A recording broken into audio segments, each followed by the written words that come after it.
सलाम दोस्तों, आऊं आहियां तव्हांजो पंहिंजो मुबारक सोलंगी। तव्हां ॿुधी रहिया आहियो तव्हांजे पंहिंजे यूट्यूब चैनल ऐं फेसबुक पेज तां सिंध मंज़र।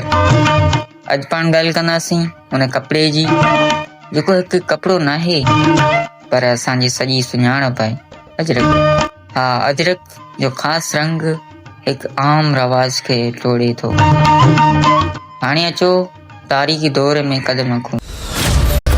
अजरक सिंधी सक़ाफ़त जी मुख्य सुञाणपनि मां हिकु आहे, जंहिंखे आमतौर ते रस्मनि सक़ाफ़ती मौक़नि ते सिंधी ओढ़ींदा आहिनि। सिंधियुनि पारां अजरक महिमाननि खे सूखड़ी तौरु ॾियण जी रवाज पिणु तमामु घणी आम आहे।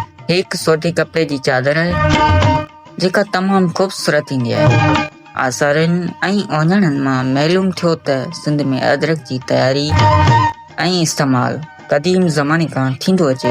मोइन जे दड़े मां मिलियल परहोत जी मोहरत खे जेका चादर ओढ़ियल आहे, उहो पिणु अजरक जो हिकु क़िस्म आहे, जंहिंजो ढंग ऐं डिज़ाइन बि हाणे के ककरनि वारी अजरक सां मिलंदड़ आहे। हिकु रवायत मुताबिक़ मोइन जे दड़े जी परहोत रोज़ानो सुबुह जो वंझण बैदि हिकु नए क़िस्म जी चादर ओढ़ींदो हुयो। हिकु ॾींहुं पाइण लाइ खेसि अजरक मिली जेका खेसि ढेर वणी हुई।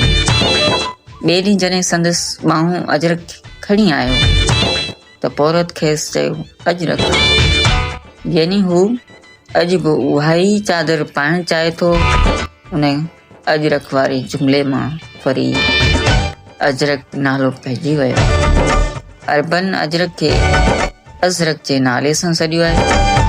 अज़रक जी माना आहे नीरो रंग। उहो बि चयो वेंदो आहे त ॿिन्ही जाननि जे सरदार हज़रत मोहम्मद मुस्तफ़ा सल्लल्लाहु अलैहि वसल्लम जिन पिणु अजरक ओढ़ींदा हुआ। अजरक जी तयारी। अजरक मुख़्तलिफ़ 16 मरहलनि मां गुज़रे थी।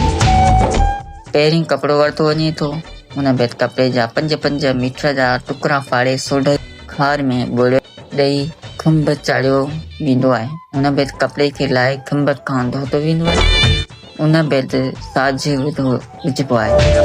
साज में साबुण, खारो तेल, हेरण जो तेल इस्तेमालु थींदो आहे। उन खां पोइ साज धोइण जो मरहलो ईंदो आहे।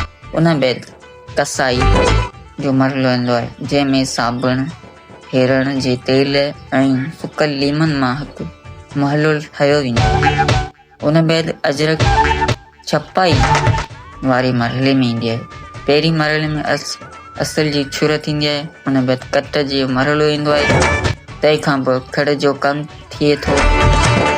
उन बैदि पड़ोकनि में ॻोल्हण बैदि उहा अजरक वरी छुड़जण वेंदी आहे, जंहिंखां पोइ उनखे रंगियो वेंदो आहे। रंगण खां पोइ मुहण जो मरहलो अचे थो।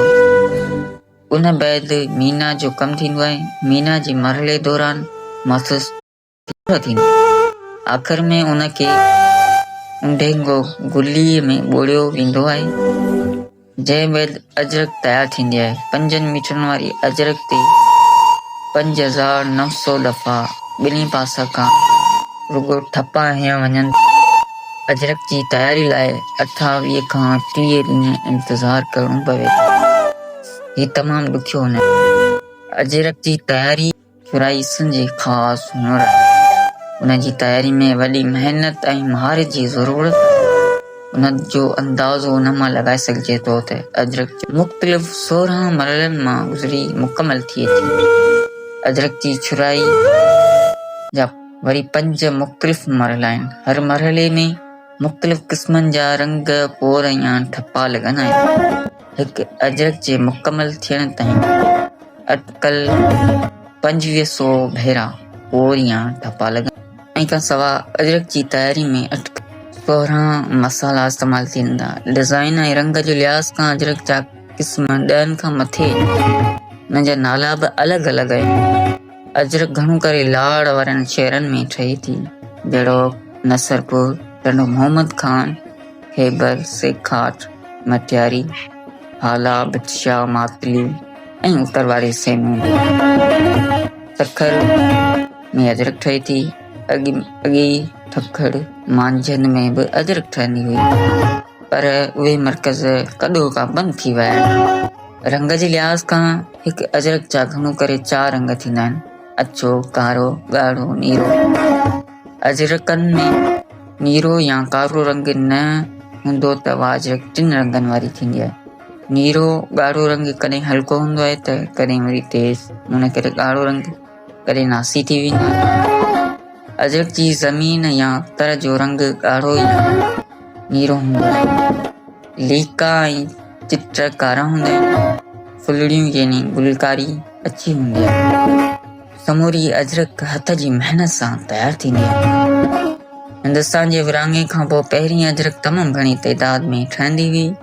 उन वक़्तु मुलाकातियार सईदपुर, तलार, टणे मोहम्मद खान, बदीन, खानपुर, टिंडे ठटे में त अढाई 300 खनि कारखाना।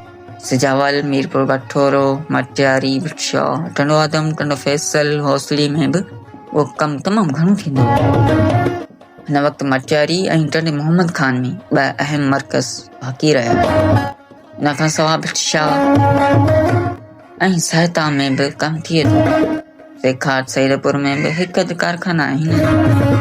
मातली में 5 कारखाना कमु कनि पिया। उन खां सवाइ वसी, मलूकशाह, सन, सखर, हाला ऐं ठटे में बि अजरक साज़ी जो कमु थी रहियो आहे। मथी इलाइक़नि में अजरक जे ॿिन्ही पासे शुर वारो कमु थिए थो। हिंदुस्तान जे इलाइक़े बीकानेर, सोजात, चाणोद, दिल्ली वारनि इलाइक़नि में बि हिन वक़्तु अजरक जो कमु जारी आहे, पर उते कचे रंग वारो कमु थिए थो, जीअं मिठी, डीपले, छाछरे, नंगर, थरपारकर जे ॿियनि इलाइक़नि में थिए थो। तंहिं वक़्तु दादू ज़िले जे महाजन शहर में बि पढ़ियो अजरक फिरबियो हुयो, पर हाणे उते उहो कमु बंदि आहे। अजरक जे कमु दरियाहनि, नदियुनि, वाहनि जे किनारनि, थोरे सख़्तु हवा वारनि इलाइक़नि में थींदो आहे। कारीगरी जे लिहाज़ सां सिंध हज़ारे सालनि जी तारीख़ में हिन हुनर जा कई कारीगर पैदा थिया हुआ, पर वक़्त जे वहिकरनि नालनि खे महफ़ूज़ न रखियो।